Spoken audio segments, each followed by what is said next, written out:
So I've been telling Ted that we want to go remote with these podcasts. And he's like, oh, I can't wait. Great. I should be ready by August. But it's literally something he could be ready for tomorrow. Well, he says he doesn't have the space for it. Can he sit? Ask him for his floor plan.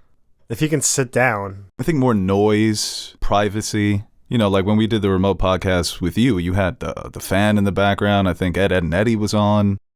I'm a Nickelodeon house, so I don't know why that would be on. Okay, that explains a lot, actually. I think it does. It's why I'm so well adjusted. Yeah. Everyone says the Cartoon Network. That's a lie. Everyone says the Cartoon Network kids were the weird ones. Builds character watching those freaky shows. It does. Yeah, it gets you prepared for life. You're not as coddled. You look at Eddie, you look at the way that they failed when they were trying with their business ventures. It never worked, never got the jawbreaker. Lets you know, don't follow your dreams. Well, that's the biggest scam of all time. Jawbreakers it's literally the worst treat imaginable. So you did watch Ed, and Eddie? I get the references. Yeah, you dabbled, huh?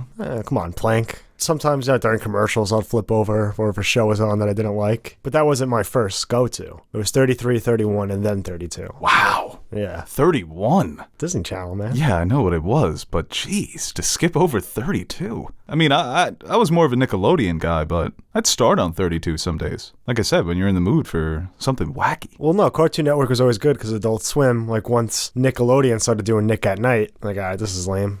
Go over to Toonami. Toonami was crazy. Toonami used to scare me. What was the line of it? And Dragon Ball Z was definitely a big staple of that. I didn't like... I was going to say Doonami. I didn't like Aqua Team Hunger Force. That's one with the milkshake. Oh, yeah, that was a weird one. Yeah. Well, there was a hamburger in one of them, right? Yeah, he's a hamburger. Mm. Yeah.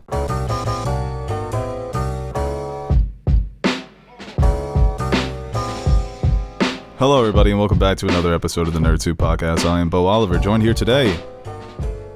Hello, everybody, and welcome back to another episode of the Nerd Soup Podcast. I am Anthony JQ Nash, doing my Bo Oliver voice, joined here today with Aaron, the Nerd Soup Monkey. And we are back for another episode of the Nerd Soup Podcast with me as host. Hopefully we could get Nash here at some point so he can... Hopefully we get my voice modulator here at some point so that Nash can start to bring us in for these intros. Oh, God. Are you going to keep those in? Yeah. Okay. That's good stuff. It's funny stuff. See how hard it is to remember. And we are back, as you could see from the title, to review the Flash movie. I'm not a big superhero guy, but I was dragged to the theaters to see it because I'm the host now. But it's a movie that's been pushed back, delayed for about 7 years now. It was announced in 2015. So that would make it 8 years. We're going to talk about that. We're going to get into spoilers, talk about the future of the DC Universe, also talk some U.S. weekend box office, counting those dollars. We have a new trailer for Kraven the Hunter, starring Aaron Taylor Johnson and Russell Crowe. I didn't even realize he was going to be in that. And yeah, you can listen to this podcast wherever you get your podcasts, here on YouTube. You can check us out on Patreon. We've got some podcasts up. We've got the latest fan question podcast, a second review of Across the Spider-Verse featuring Marissa. That was recorded before Bo's retirement, so another final... Bo's like the Ray Liotta of Nerd Soup. We never know when his final appearance is going to be, but... And maybe one day we'll use some resurrection technology to bring him back. But, Aaron, how are you? I'm good, man. I wonder, there's probably, I think I would imagine 3 types of people that listen to this podcast, or this specific episode. One, just first time, new to it, and actually, it's oh, I guess this guy's name is Anthony Nash. 2, someone who's been who knows what's going on, and the third one whose mind is going to be blown when it's all revealed. I like to imagine someone out there is actually is fully on board. Right, yeah, because the analytics show that a lot of non-subscribers were watching our Succession videos. So if you want to get some more information as to what's exactly going on here, I don't even know what's going on. Aaron doesn't know what's going on here. Go watch our review of the Succession finale. It is a shame. I have nothing to watch anymore. Yeah, I feel it's HBO's fault for coming back with The Idol, but I feel other networks got to get on that. No, there's a vacancy for Sundays. Hop on that. I mean, there's so many different shows that you could watch. You've got a backlog. But yeah, running week to now, week, new sure, shows, yeah. Right? Because now Vinland Saga's over. I have nothing, zero, zilch, nada. The other day, Teddy texted me he was watching Uncharted. I was like, why the fuck are you watching Uncharted, bro? Watch Mission Impossible. Between you with Better Call Saul and Mission Impossible with Teddy and Nash, which is me being myself. I will tell you. That's why Bo retired. I do think, like, from Teddy's Therefore you perspective, Uncharted, like, just an easier movie to just to start watching. Yeah. Because I think Don't defend him, though. It's been years. He sees 7 movies that he has to catch up on, and it's exhausting. I've been giving him the olive branch. Just jump in with 4. Then go to 5. He likes After what he 5 likes. is 6. I bet you he's watched Extraction already. He would love the Mission Impossible movies. That's why it's frustrating. It's not like we're trying to get him to watch Beau is Afraid, which it's funny. We were talking about Adult Swim. Somebody logged it on Letterboxd as the longest infomercial for Adult Swim ever produced. It's like, that movie does have that sort of energy. See that pop on 1 a.m. at midnight? The fuck was that? There you go. Watch Beau is Afraid. It's about 7 hours. Just watch it week to week to week. You could pretend it's a show. Plug back in with Ari Aster. But I think, like, with him, he just probably saw Uncharted on Netflix. Like, oh, yeah. Click. It's still frustrating. No, it's annoying. Still bothers me. He's not going to catch up. Still by pisses the me new off. one. There's no way. No, yeah, there's no way. I mean, it's going to take him 2 months to be able to record remotely. The last one, Henry Cavill's literally cocking his fists like shotguns. You don't think Teddy would love that? Oh, he would really love it. Really like it. It's like, you're trying to big dog us in the group chat. Me? Kid doesn't, yeah, wishing him the... Yeah, you know what you're doing. You could have sent that one-on-one. Happy Father's Day. Reignited He's a the dad. one-on-one conversations. Yeah. Well, Father's Day is always like the redheaded stepchild of holidays. You saying we don't love daddies enough? I don't think so. And Mother's Day, that's a big thing. I think it's part of it because a lot of dads really don't care. Or they probably care, but like they're not going to make a big fuss over it. Yeah, women always making a fuss over everything. Well, it's like Mother's That's what Day. you're implying. No, but I'm like, if People make a fuss over it. There are more mama's boys than daddies. yeah, saw a funny tweet. It's like, oh, so everyone loves their dads all of a sudden.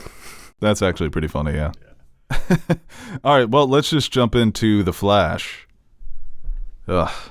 I mean, fuck, I guess we're just going to have to talk about this. It is a movie based on the DC Comics superhero of the same name, produced by DC Studios' Double Dream and the Disco Factory, and distributed by Warner Brothers. Wow. It is the 13th installment in the DCEU. The film is directed by Andy Muschietti from a screenplay by Christina Hodson, who's actually a really good comic book writer. So I imagine they brought her in maybe last minute to like try and patch this thing up. Who knows, dude? The tell-all about how this movie was put together and all the delays and all the different directors, it's been a running joke on this podcast. We're not going to believe it until we see it. And I made the joke on Letterboxd that I'm excited to see the finished product because it's not only the CGI, but the movie itself. It just feels so hollow. And my biggest problem, without getting into spoilers, but we've seen it in the trailers, Michael Shannon coming back as Zod, Michael Keaton, Batman, it's based on the Flashpoint comic, is that it's so reliant on pieces of media that already existed, so it never really carves out its own identity. There are moments that made me laugh, action moments that I really enjoyed. I thought Michael Keaton was the highlight of the film. I thought Ezra Miller was solid in their performance as the dual Flashes. There are a lot of people, even before all the Ezra Miller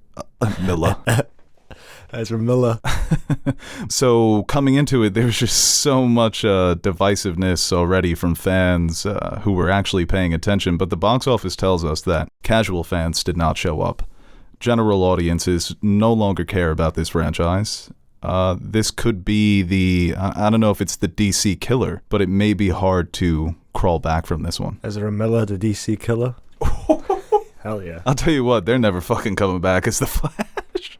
This is it. This movie had to set records, you know? Yeah. This is like when they said Girardi wouldn't come back even if the Yankees won the World Series. That's this type of situation. Yeah, I mean, all the lead up has been wild, but talking about the movie itself, I never really liked Ezra Miller.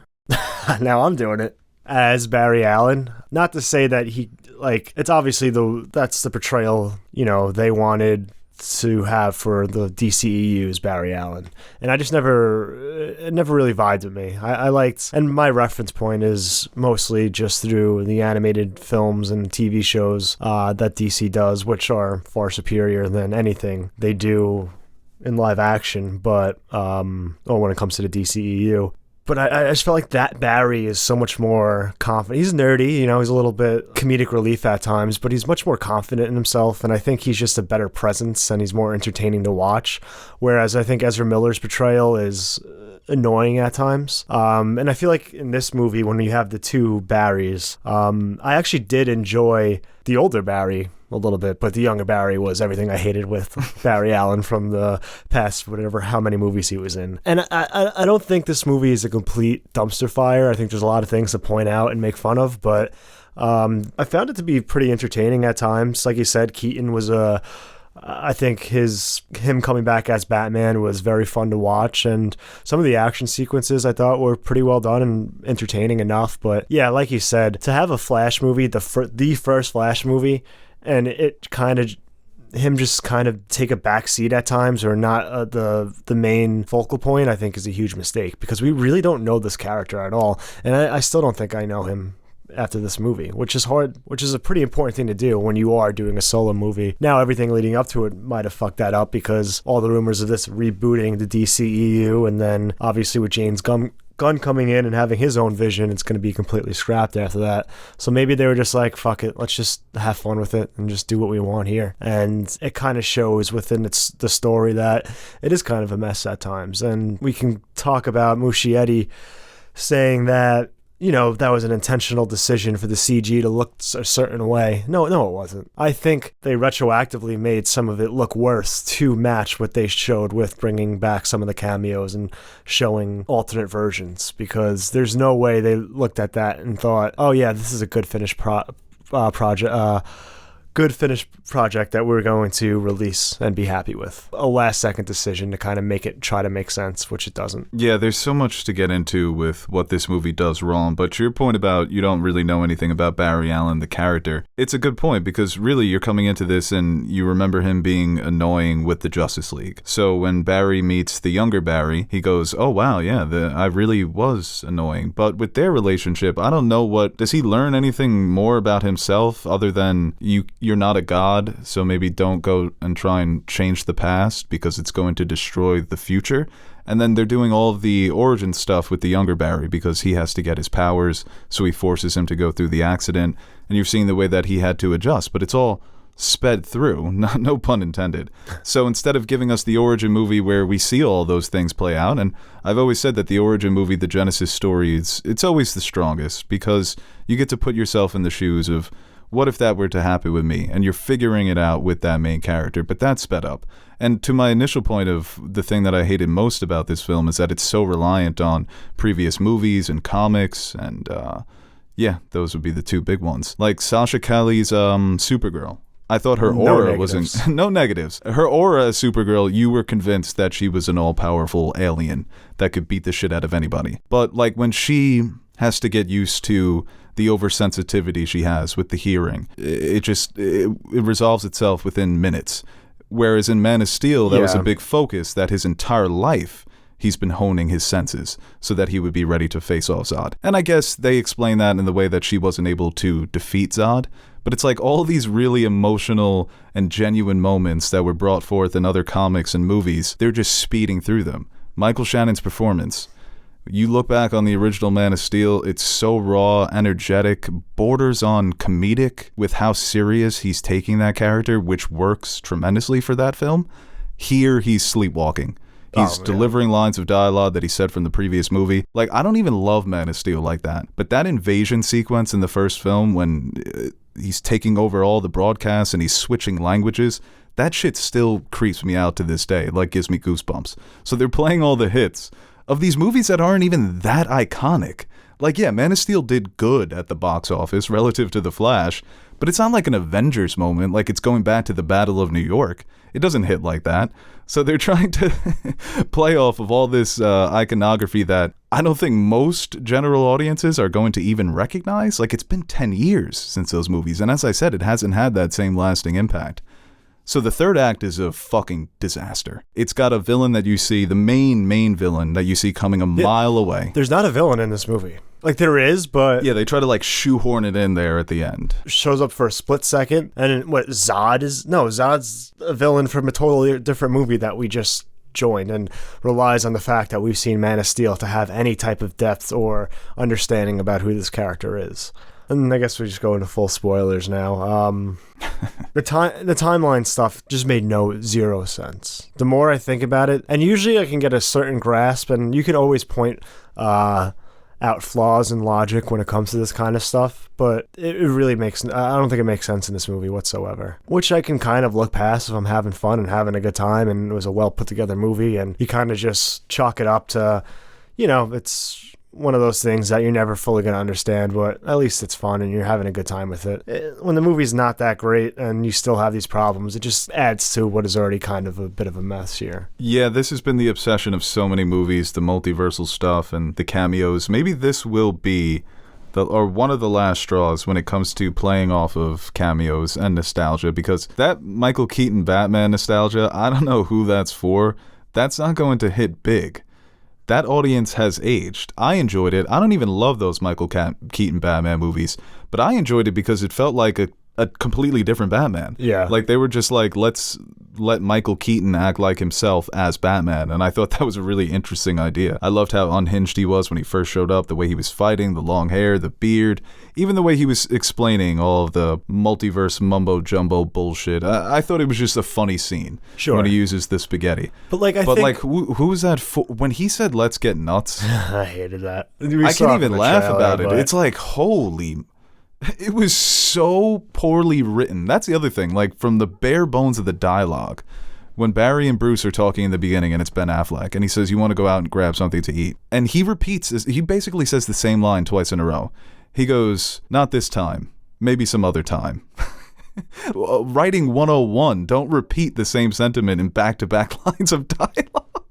Like, it was so poorly written even from that standard. And then the big picture stuff, yeah, when you could poke holes through the logic. And like you said, if the movie was emotionally satisfying and fun throughout, you wouldn't really care about that stuff, or you can sort of look past it, but I feel like it just makes it worse. Like Avengers Endgame, when they go back and create the branch timelines or branch realities, I think they did a good job of differentiating that between what the multiverse is. And we don't really get introduced to that until we have Doctor Strange and stuff like that. Here, I feel like they didn't, they just thought that they're the same thing. Because when the multiverses are colliding, it's like everything that Barry's done up until that point, has been a timeline issue. And he made that with the spaghetti and did everything.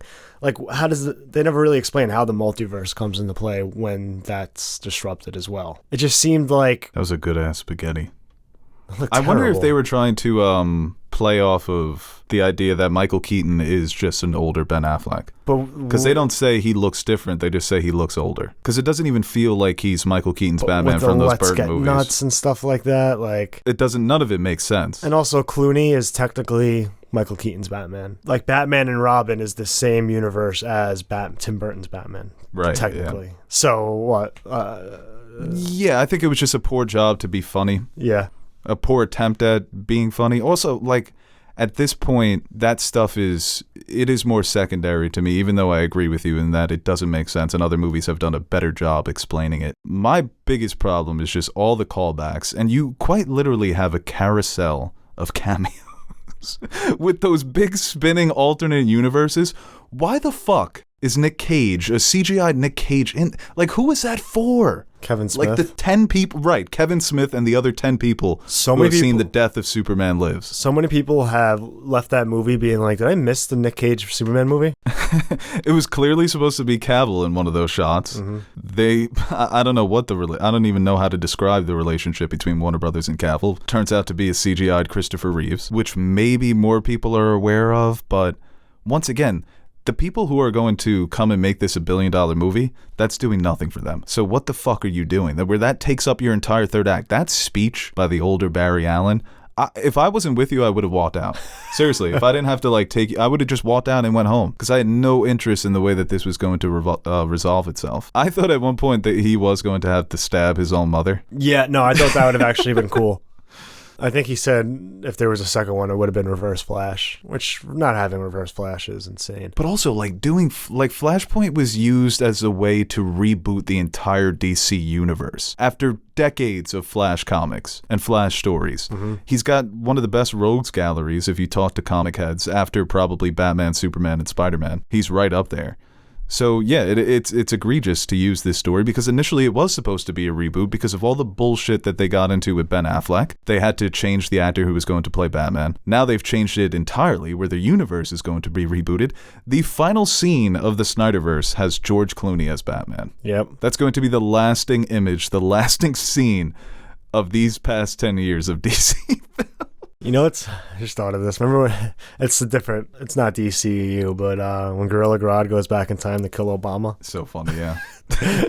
I would have preferred that. Yeah. See, I honestly don't even mind some of the multiversal stuff. That could be fun. I just think the movie as a whole, like, watching it, I never was... Like, the whole, we have to defeat Zod. Somebody already did this. Even before, like, I feel like the humor really didn't land for me at times. I feel like it was jumbled in its tone. You know, it was a funny scene with all his roommates. I thought all those back and forths were funny. I did nothing for me. You laughed during the tattoo reveal when he flipped the leg. That was a good bit. Okay. But the beginning, I felt you were belly laughing. I felt the beginning to be kind of out of place from the rest of the movie. Like, yeah, so stupid. Wonder Woman showing up, do a superhero chase thing, well, the Batman showing that with the lasso of truth. But there was so much corny potential, just even in the dilemma of I really need a sandwich because I'm starving. That's an interesting idea that he can't just keep going forever. He needs to eat like Michael Phelps times 50, but he also is being called in to help save the day. So it's got like a Spider-Man thing there, of the duality of being a regular person living your normal life while also being a hero. But it does feel out of place. It feels like a setup for a movie that we never saw. And even his relationship with Iris, which is like one of the foundations Super of the Flash. He leaves her alone in his apartment and nobody comments on it when he just dips out on their date. But like Iris West is like one of the foundational pieces to the Flash, and like there was just nothing between them. Yeah, there's no chemistry whatsoever. Yeah. Like bringing in Maribel Verdú as the mom, her performance was really good. I hate that family. I felt like there have been way cringier families. They were just making pasta. It was a Sunday. No family on a regular Sunday is that happy, dancing around. Oh, you forgot the tomatoes, honey? I'll go get them. That's not. They tried so hard to make it look like the perfect family that it came off as just not like this is out of place and weird. Okay, I didn't find it that cringy, but I thought that her performance was genuine enough where she was really trying to sell those moments. Yeah. Like I said, the end resolve. Normally I'm a sucker for moments like that. Oh, dude, I felt nothing. Yeah, felt nothing whatsoever because you get to have this moment with your mom and she kind of knows, but she doesn't know, and you certainly do know, so it's heart-wrenching for Barry. And not a single tear. Normally they start to formulate. They didn't even formulate. I didn't even reach that point. So yeah, no. But I'll tell you what, the edibles kicked in fully when Michael Keaton's Batman showed up, and I was like, "Yo, is this movie fire right now?" And then like 30 minutes later, I was like, "No, it's kind of stupid." I think like when Michael Keaton shows up, and that's the best scene of the movie for me. I mean, just to see Batman try and fight the Flash. And I think older Flash stepping up to be like kind of the leader and showing younger Flash the ropes. Like I kind of was like, I'm kind of on board with this kind of version of Barry. Yeah, some of those moments were good. And I like Michael Keaton's Batman, and this is working for me now. And then Supergirl gets introduced, and I'm like, oh, she's pretty cool. And obviously, if you've seen like Flashpoint, like it's reminiscent of that, made some changes, but I've always thought that was a cool story, like a cool little wrinkle to that alternate world. That yeah, Superman exists, but he's been in captivity for so long, and it's not really Superman yet. And when she joins the fray, I was kind of on board. And even that moment when they're fighting with Zod, and they have, the two Flashes go do their things, and you have Supergirl doing her thing, I thought that was pretty entertaining, and I was having fun with it. So, like, it's not a complete dumpster fire for me. I can't stand this movie's gonna suck, so, like, I'm gonna show spoilers and screenshots and shit like that before the movie's even out. Because, like, I think for a lot of people, like me going into it, like I basically knew everything, and I saw the screenshots. And even that moment when everyone was clowning on it for looking like a video game, I didn't think it looked that much. It still wasn't great, but it didn't look that bad when you saw it in theaters. I think what people forget is like the phone, capturing a video on your phone on a movie theater screen, it's gonna look 10 times worse than it actually is. And like I said, it didn't look great, but I didn't think the CGI in those moments were like so bad, like I couldn't sit there and watch it or ruin it for me. Yeah, it just, the problems are really compounding. There's so many things to pick at. I totally understand the people that had fun with this movie, because there are some fun moments and some action sequences that are well put together. But I think what takes it from being just an average movie to a bad movie, and there are worse movies out there, it's definitely not my worst movie of the year so far, is because of all the nostalgia plays and the way that it all resolves in the end, where, as I said, I don't love Man of Steel, but I've seen a better version of this finale, and it was pissing me off. I thought I was going to have to watch Supergirl die a bunch of times. I was like, no, don't stop this. Don't do this anymore. I did really enjoy Michael Keaton's Batman killing the Kryptonian. Totally doesn't make sense, but I love that when they let Batman kill somebody who's a million times stronger than him. When he got slammed on the ground, I was like, oh shit, dude, he's definitely dead. But he stood back up. I was like, hell yeah, I love you, Batman. But focusing more on the character stuff would have been the better choice, and it always is the best choice. And I don't think the visual representation of super speed was all that memorable. I still think the best super speed that we've seen is in Days of Future Past with Quicksilver. And also in the Snyder Cut. I think Snyder's rendition of, like it's fucking the piece of music or some shit. When he's saving all the people when they first encounter Steppenwolf, I thought that looked really cool and interesting. There was so much of an attention paid to setting up the moment when he's first going to take off. I just like when the speed just, there's not so much of an emphasis on it. It's similar like when SpongeBob runs back and forth. I like when the super speed is like that, where they're almost like teleporting. Oh, the shit with Barry and his dad. You changed the actor. I imagine most people didn't notice that from Batman v Superman over to this, where it was Billy Crudup. Now it's Ron Livingston. And once again, that could have made a very interesting story why he went into forensic science, because he wants to change him from the inside, and he realizes that he can't. So maybe his life as a vigilante is the way to try and free his father, because the system is never going to work. If that's the emotional crutch of your movie, you can work off of that, and you can have some nice action set pieces, and you can give him one of his standard villains that is iconic for comic book fans. But instead, they're just trying to check off all these boxes that they see other movies doing, and none of it works. It is the worst attempt of playing off of nostalgia. I just realized the Flash can literally save his dad at any time. Yeah, just phase him in and out, right? That was funny when he lost his powers and he starts running. And what were some of my other favorite bits from the movie? Young Barry figuring out his powers, saying, "Are you always this sleepy and this hungry?" That, to me, that's the interesting stuff that they decided not to focus on, because they felt that they needed all these cameos and all these big things to happen in order to, make those big box office dollars. But look, now this franchise, the entire franchise is dead. Who knows when we're going to see the Flash again in this new iteration of the DC universe? So it's taken this long I would say the Flash is an iconic character, to get him in his own movie on the big screen, and it's just a fucking mess. But a lot of people are enjoying it, so I guess that's a plus, but the box office doesn't reflect that whatsoever. No, I think this happens a lot when any comic book movie that's divisive comes out. There's a lot of over-exaggerating when it comes to the negatives. And a lot of, it's always like, I don't know what began first, the chicken or the egg. I don't know if it's a reaction to the positive or the reaction for the negative, but I feel like a lot of people feel like they have to pick their side and go wholly against the movie because they see someone calling it a masterpiece in their favorite movie of the year. And now they're going to rebuttal with, no, this is the worst movie I've ever fucking seen, garbage, 1 star. Or people who see the garbage 1 stars and like, now I got to be super positive on this because I enjoyed it, and I also love The Flash, and I also love the DCEU, and lead this charge of it being one of the better movies, superhero movies I've ever seen. It is wild that leading up to this movie, that from a lot of like reputable sources, like people saying it's one of the greatest comic book movies of all time, it just isn't that. Yeah, the CEO of Warner Brothers, but James Gunn said it was one of his favorite superhero movies of all time. He's a company man now. But he's lying. Yeah, no, he's lying. But dude, people that I respect enjoyed this movie. Yeah, Cam enjoyed this movie. So you can enjoy it, and I can see where a lot of people... Right, but I think James Gunn, when he says it's one of the better superhero movies, maybe he's lying about that part, but...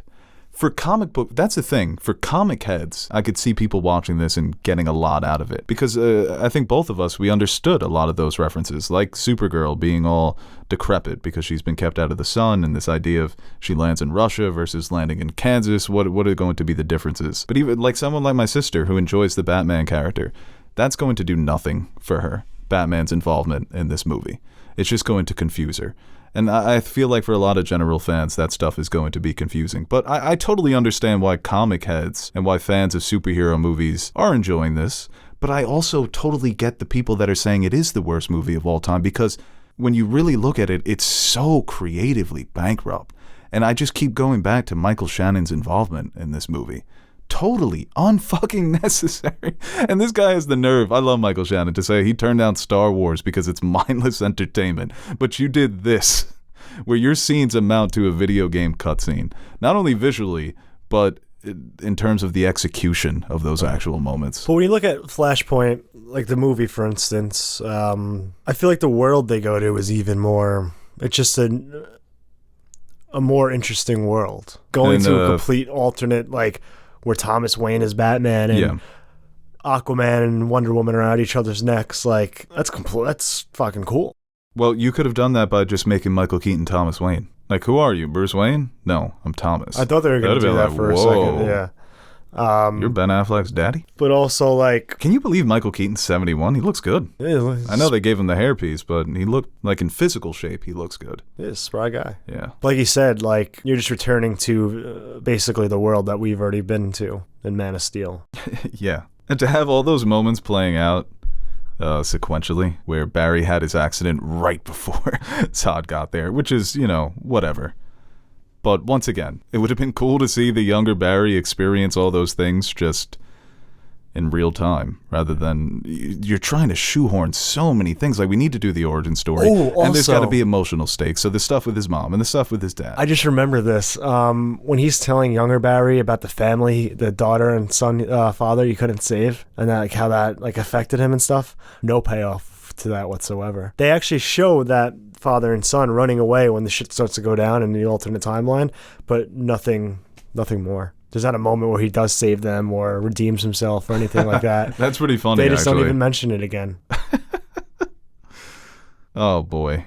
Yeah, like I said, there's a lot to talk about this movie. It would be interesting if we had someone on who viewed it more favorably. I wonder if we could break them down, or vice versa. I don't know if there's anything else you want to touch on. Like I said, the ultimate mixed bag that trends for me more to the bad than the good, because of how reliant it is on stuff that's been around and that was done better. As much as I criticize Zack Snyder, at least he's had a vision. I'm not going to call him an auteurist, but in the modern day, he fucking might be. Well, no, love him or hate. I'll celebrate that way more than something like this. No, love him or hate him, like, he is going to try something and he's going to stay true to what he like, he has a vision, right? Yeah, I keep going back to what you said at the end of the movie. Like, those cameos, even though I kind of thought they were remove the moral dilemma of using dead actors as CGI, which I think is a whole completely other argument and valid in a lot of ways, but like, they really just weren't necessary. It did nothing to the story. Yeah, that whole showcase of the alternate universes, when you have the older Flash from the... Or Adam West Batman, like, running around, like... You haven't earned that, man.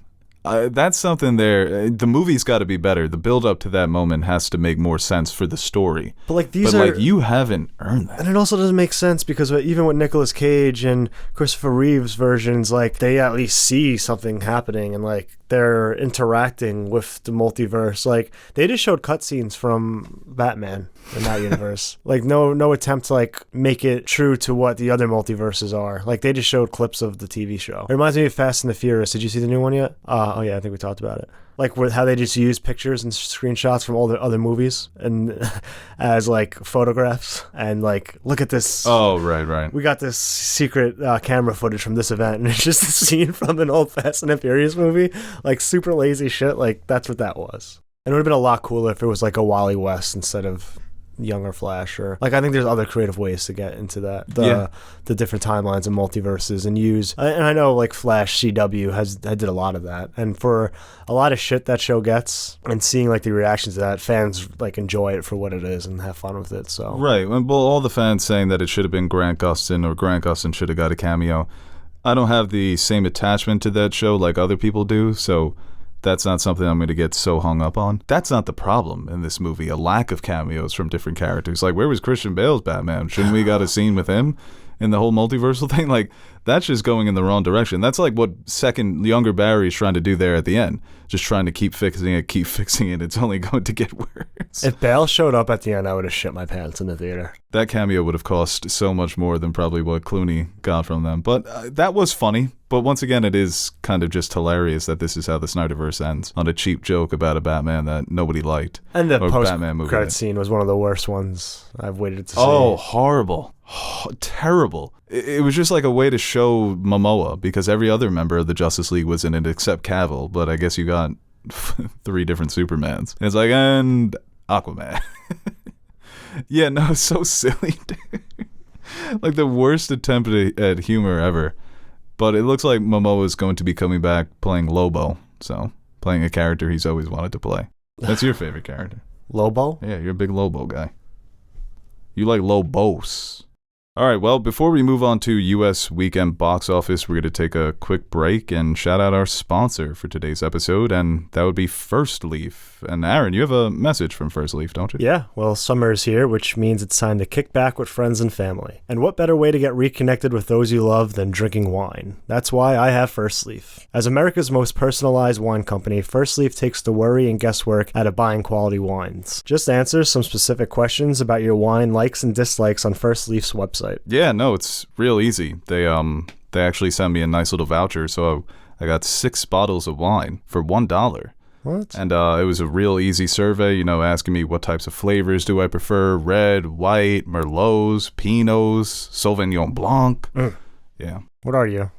Rosé guy? They did actually send me a bottle of rosé. It's called Chanmay Machant.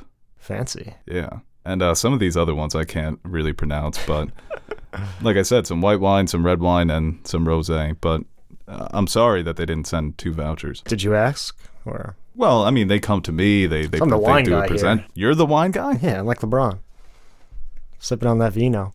I do love red, but summer's coming. Yeah, summer is all about a nice white or rosé, chilled. It's so good. It really is perfect. I'd rather have that than like a seltzer or a beer. No, you're doing a good job selling this, actually. I just think it's more refreshing. And every selection is backed by First Leaf's 100% satisfaction guarantee, with each bottle priced lower than what you would pay at the wine store. Nice. You even get to choose when to receive your wine, and these hand-selected bottles will be delivered to your door within a few days. So give First Leaf a try. Head over to tryfirstleaf.com/nerdsoup to sign up and save 50% on your first 6 hand-curated bottles plus free shipping. That's tryfirstleaf.com/nerdsoup to save 50% on your first 6 bottles plus free shipping. Good stuff, man. As the new CEO and host of Nerd Soup, I'm a big wine guy. It's weird that you called yourself the wine guy. Yeah. I'm every alcohol guy. Well, what's the voucher? Except rubbing alcohol. I just spit on it. Like I get to pick 3, you pick 3. How's this going to work? No, it's just 6 for me. It's 6 per person. They're very strict on that. So, And they said no sharing, similar to Netflix. You can share your First Leaf with everybody. That's the great thing about ordering wine.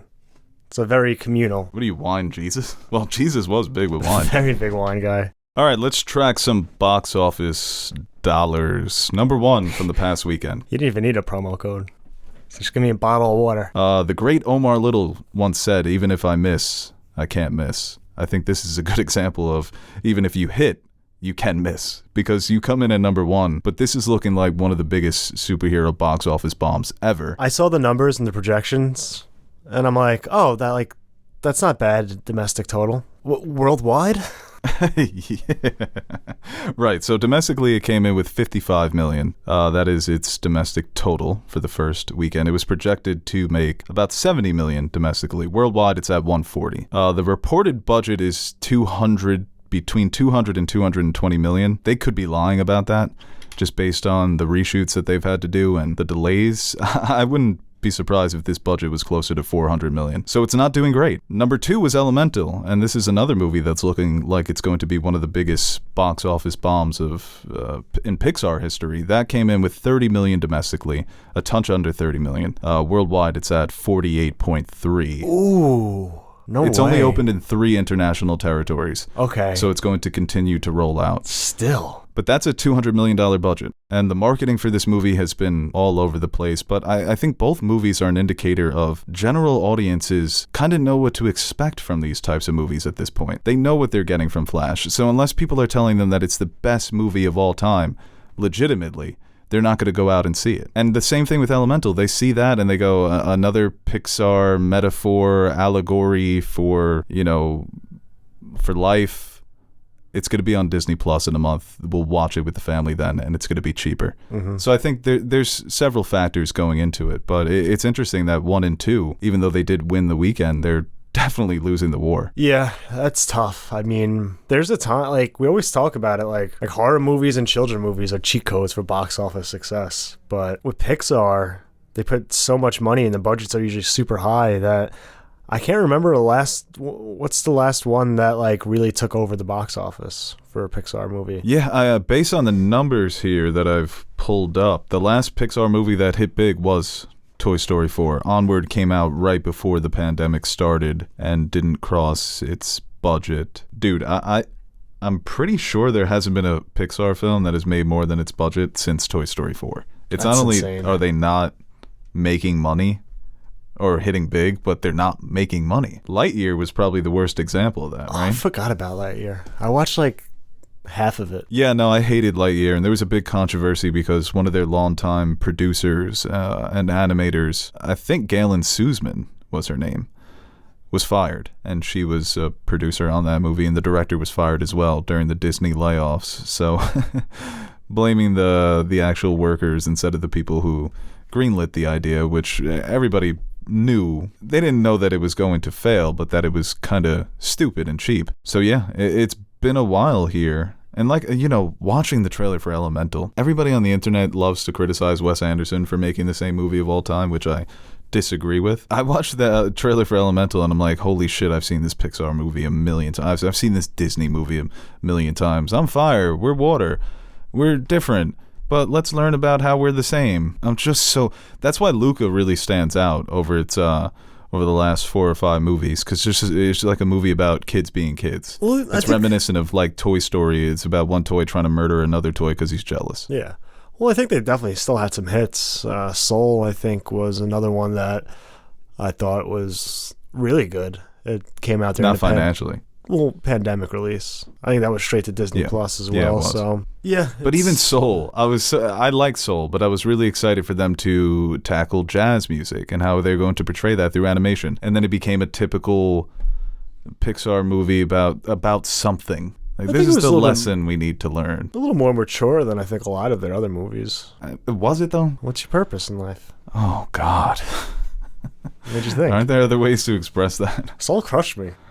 Yeah, because you're a sap. Nothing wrong with being a little sap. Well, Turning Red was Disney, right? Not Pixar? No, Turning Red was Pixar. Okay. That didn't make a button? No. That was a Disney Plus release? I think that was a Disney Plus release as well. One of their better received movies. Yeah, so maybe... Controversial because it didn't address 9/11. Remember that?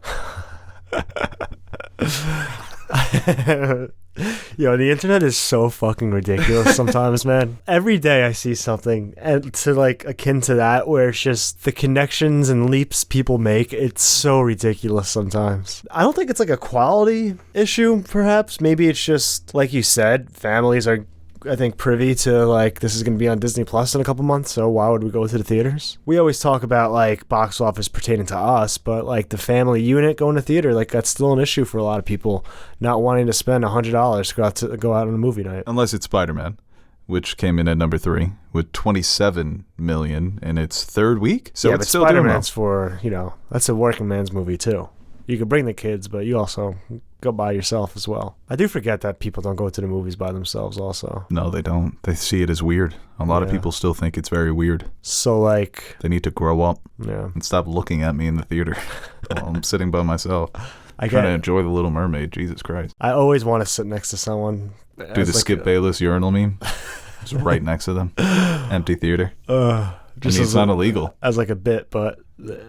Ugh. Just look over them and start laughing. If someone that did that to me, I would be absolutely fucking furious. Oh no, that would be psychotic. But you never know. Yeah, you never know. They say if you're in this situation, if you had to take a life, could you? I guess we would find out.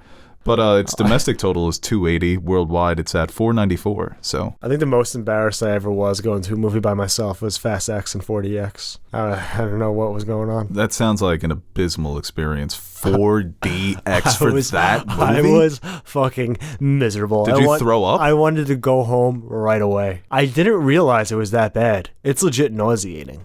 Yeah, that's why I would never want to do it. I never Moving went in to your one, seat like that? and I thought, 4DX for this movie. Like, if there's ever a time to do an experience, like this could be fun because it's a movie I really wasn't hyped about seeing. So like, maybe this would be an interesting wrinkle. Dude, those things whip. Yeah, it's like one of those interactive rides. I was nauseous. Yeah. I couldn't eat. I couldn't drink. It was just terrible decision by me. And then the chair started moving. Yeah. I really enjoyed the scene when he went down the dam and when he was ricocheting the bomb with his car. There's been going around Twitter, it's who's the best fictional driver of all time? How are you not putting the Diesel at number 1? Come on. Yeah. Dom Toretto's the fucking GOAT. Speaking of cars, Transformers Rise of the Beast, another massive box office bomb, came in at number 4. Those this is its movies second weekend, right? usually do well, right? As of late, they haven't been. Yeah, the last few, Bumblebee didn't do great. The And that last was like Michael one of the Bay, better ones. probably the best, the most critically acclaimed. And this one, solid reviews, better than some of the Michael Bay Transformers movies, but still not great. Massive budget, $200 million budget. Worldwide, it's at 275. Domestically, it's at about 100. And rounding out the top 5, not a bomb, but I imagine they wanted this to perform better. Number 5 is The Little Mermaid. Came in with 11.6. Domestically, it's at 253 off of a budget of 250 million. Worldwide, it's at 467. So it's gearing up like it's going to make a profit. I mean, to me, this is just music to my ears because I've been banging the drum. These live-action remakes are stupid. And for a long time, people would say, you've made this point too, that they make money. So that's why Disney's doing them. It doesn't matter about if they're creatively bankrupt. But now they might also be financially bankrupt. So I really enjoy that. And I feel bad for the lead actress because, once again, she went through a shitstorm because of her casting, which was a good casting because she can actually sing. That's why it's so frustrating that, when they cast Emma Stone, and I don't wish the internet's wrath on anybody, but no backlash or minimal backlash for that. And then the person who can actually sing, they're all focused on her fucking skin color. Something that's so trivial. That means nothing. She's a mermaid. She has a terrific voice. She does. Yeah. And she's also got, it matters. It's like that quality. I think this about Ezra Miller, too. You look at them and you think they belong on screen. There's something about them, their energy, their presence, got the look of a movie star. And I think she's got that similar quality where she's convincing as a mermaid. This is a fantastical creature who... Hopefully she doesn't go around terrorizing small cities. Oh, okay. I thought you were maybe making a mermaid stereotype. No. That's what mermaids do. That's What Ezra Miller does, right? Yeah. He's they're like a killer whale, but on land, and nobody supports them. I don't think I would want to be a mermaid. It's a Family Guy joke where the head is the fish and the human legs. I just don't like water. Oh, no, terrified of water. Yeah. Well, one of my friends the other day told me that they've been tracking sharks for surfers, and they say that there's a shark within 50 feet all the time when you're out there surfing. 50 They're feet. always lurking. Well, surfers go out deep. Yeah. Yeah, that's not terrible. I don't go out. I don't go... If it gets above my waist, nope. Yeah, I like putting my feet in the water. I rarely go knees deep. That's too much for me, dude. I respect the ocean. I respect it too much. I almost drowned. Really? Yeah. Lifeguard had to save me. How old were you? Couldn't have been older than 12. At the beach, you got caught in the current? Yeah. And I almost drowned in a pool once, too. Wasn't very buoyant as a child. I would just sink. I wasn't a strong swimmer. That was actually one thing I was good at athletically, but I gave it up because I didn't want to wear a Speedo. Fair. But now they wear it's not Speedos anymore. It's like the tight shorts. Like nice little compression. It came in the wrong era. Could have been the next Michael Phelps or Ryan Lockley, whatever, the criminal. He was causing a ruckus. Remember when we hated Michael Phelps' society because he got caught smoking weed? Talk about overblown reactions. It's the Michael Phelps bong pitcher and the Tiger Woods affair. People today, young people that were young at the time, say they thought Tiger Woods killed somebody based on the media reaction. It's he cheated on his wife. Okay, that's not great. I think the story, with more people coming out, it was still such an overreaction, dude. He was losing sponsorships. There were exposés. There were entire documentaries on ESPN, like The Serious Voice. Jeremy, what's his name? Shab? Yeah, Jeremy Shab. Tiger Woods has been hitting on waitresses at every Hooters. It was Perkins. It wasn't even a Hooters. It was Perkins? Yeah. Is that like a Hooters knockoff? No, okay. It's like a I thought it was a play on like Perky. It's a diner chain. Okay. It's owned by Kendrick Like Perkins. IHOP.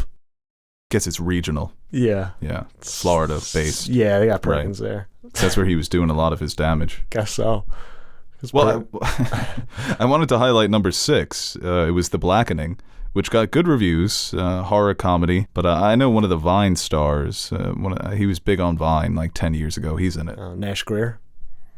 Yeah, no, Nash Greer. No, Brent Ventura. That made $6 million domestically off of a $5 million budget. But what I found interesting is that it played in half of the theaters that The Little Mermaid played in. And it still made close to half of the money. And same thing with a lot of these other movies that were under, I don't have 7, 8, and 9, but they were playing in more theaters and they didn't make as much money. So I always find that interesting when there's an appetite for a movie that doesn't get the same exposure. It's not going to be in as many theaters, and you wonder, hey, if it was in 3,000 or close to 4,000 like some of these other major movies, how well would it have done? Well, I always love those analytics. Like this random art house movie, box office per theater is like trending more than every big blockbuster. Yeah. But if you were to put it in every theater, it would not. But it would have done better. I know Asteroid City is, there was an article recently, it's not in its wide release, but it's making good money. Like the whole shit with Mission Impossible and Oppenheimer. They gotta do something about that. Dude, the clock is ticking. Have tickets gone on sale for Mission Impossible yet? No, they haven't gone on sale yet because of this whole dilemma. And I think it's similar with Barbie. Because they're trying to knock Barbie out of some of those bigger theaters and say, hey, shouldn't, Mission Impossible be in those theaters? It's probably going to make... Even Oppenheimer, dude. The fact that it's gobbling up all of these theaters for weeks, that's good for you. Yeah, have you looked at any tattoo artists yet? Any sketches? It makes me feel bad for Dead Reckoning because it's like the one other movie where it's like, yo, they deserve those screens too. If it was Transformers, I'd be like, yo, sorry, but Nolan, come on, it's Daddy Nolan. But now it's like Daddy Cruz and Daddy Nolan, the parents are fighting. And Barbie's caught in the middle of it. Barbie looks so good, dude. I'm so excited. And Oppenheimer, too. It's funny, the back and forths, but those may be my 2 most anticipated for the rest of the year. All right, let's move on. More superhero news. We got the first trailer for Kraven the Hunter, starring Aaron Taylor Johnson, Russell Crowe, the Italian guy from Many Saints of Newark. Which one? He played Christopher's dad, the older Moltisanti. Vito. Alessandra Nivola. Okay. Yeah, there you go. And Ariana DeBose. Ah. Look at that. Get that money, girl. Yeah, this trailer, you can cut a good trailer out of anything, so maybe they just showed us all the best action moments from the actual movie, similar to Morbius, but this is a better trailer than the first Morbius trailer, without a doubt. I think it looks good. I don't know if it's going to be good, because as good as Into the Spider-Verse is, when it comes to live action, Sony's very hit or miss. I don't love this whole, every villain's got to be an anti-hero now. Like, my father brings evil into the world. I take it out. Yeah. Why don't you just go hunt Spider-Man? Whatever happened to I want to kill Spider-Man? Yeah, no. That's why I like Kraven the Hunter, because he's like got a bunch of weapons and he just wants to hunt Spider-Man. Yeah, that's big game. Big game hunter. This trailer didn't do anything for me. I don't really know much about Kraven the Hunter. I guess he's a lion man. Yeah, I know it's different. The origin is okay. It's similar to Black Panther, where he's taking a substance that gives him these animal powers. Gotcha. And enhanced strength. All the standard shit. I mean, there were some cool moments of him jumping off of the walls, biting off that guy's. I always thought he was like a space creature.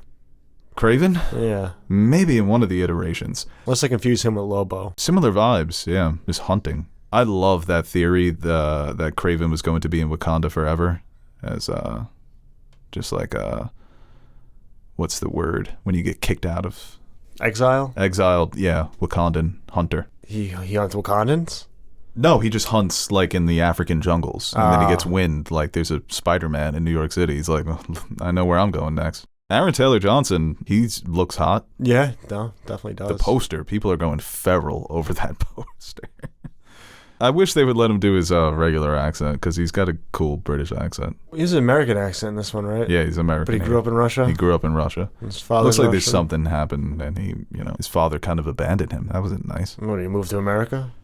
I guess he moved to America, yeah. Yeah, Russell Crowe's accent in this, I guess it's supposed to be Russian, but it sounds like his Italian accent from The Pope's Exorcist. Kind of got me excited. I was like, is there a little crossover here? Yeah, this does nothing for me. Okay. Yeah, no, we'll move on to the next story here. This wasn't, last story. Like you said, no faith in Sony. The Venom movies, they don't get talked about enough for being just god-awful. So I'd appreciate people starting to do that more. All right, final story. We have updates on the Ghost of Tsushima live-action adaptation, which is being directed by Chad Stahelski, coming off of John Wick Chapter 4. That has me very excited for the possibilities of this movie. He said currently they're in heavy development, which I don't know what that means. We haven't gotten any castings. Clearly they're not filming yet. But he echoed similar sentiments that he expressed earlier in the year, that the story it's very anti-samurai, and that he believes that they can find the best way to bring this to live action that's going to satisfy new fans of the game.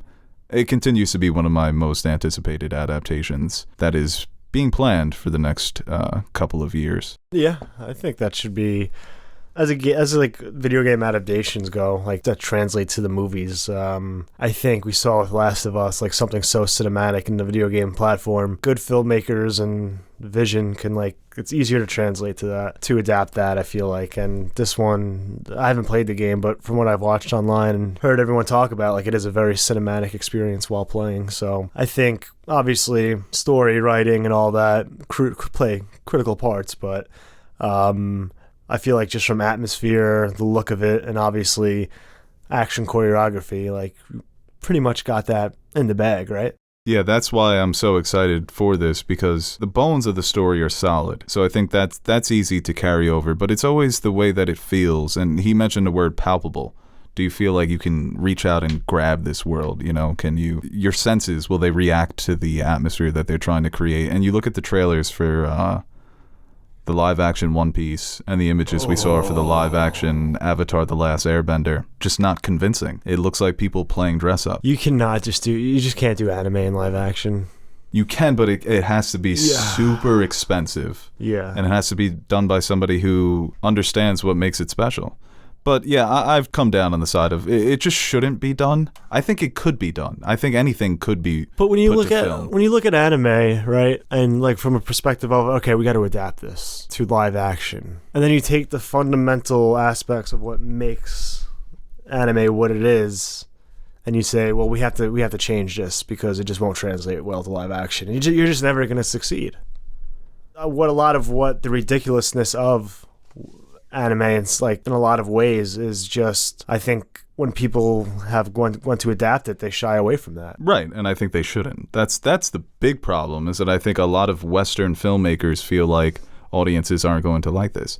It's the reactions that you get to John Wick 4, where as much as we liked it, there are people who absolutely hated it because they can't stand the fact that John Wick can fall off of a building and not die. They hate that. That's the best part. Right. Well, people don't want their live-action movies and TV shows to be cartoons. And I think that's why people are so frustrated with Asteroid City.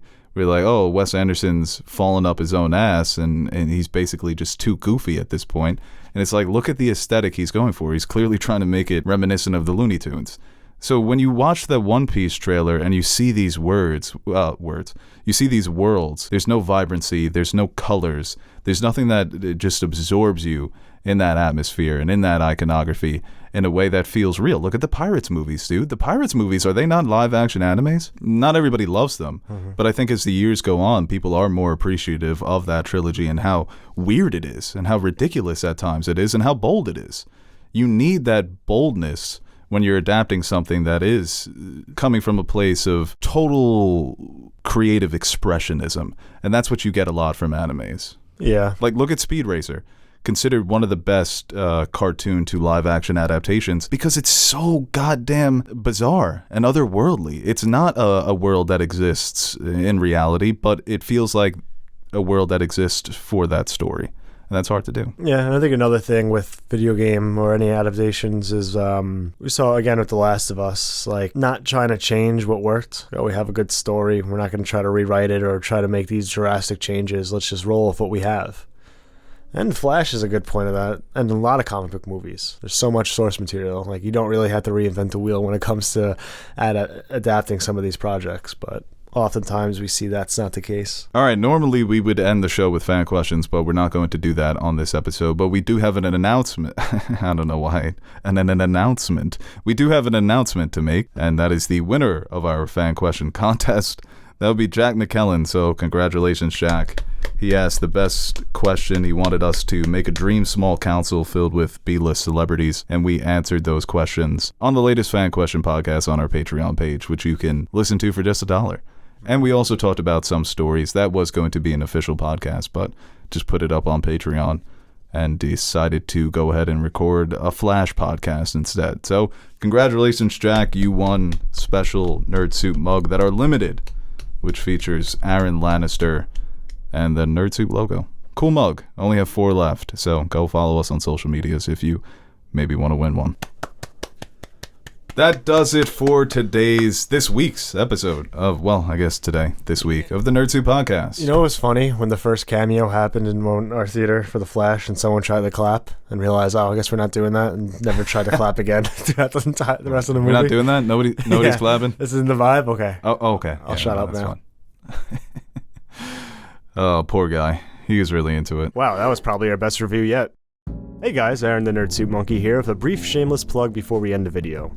Do you ever feel like you don't have an adequate amount of nerd soup in your life? Like you're going to bed hungry and yearning for the nonsensical yet entertaining nutrients our podcasts provide? Well, we've come up with the perfect solution. The Nerd Soup Fan Question Podcast, exclusively available to our Patreon supporters. You can sign up now by visiting patreon.com/nerdsoup, and for the price of only $1 per month, you'll receive exclusive access to our weekly podcast where we answer your questions that don't make it to the main show. And while you're there, you can check out the other rewards we offer to our patrons, like stickers, mugs, t-shirts, behind-the-scenes footage, and appearing in the credits at the end of our videos. And that's exactly what we're going to do right now. Roll the names of the nerds who make Nerd Soup possible. The reason why the crypto crash didn't send our lives spiraling down a black hole of no return. Alright, I'll stop talking so you can listen to this jazzy-ass music while checking if Bo spelt your name wrong in the credits.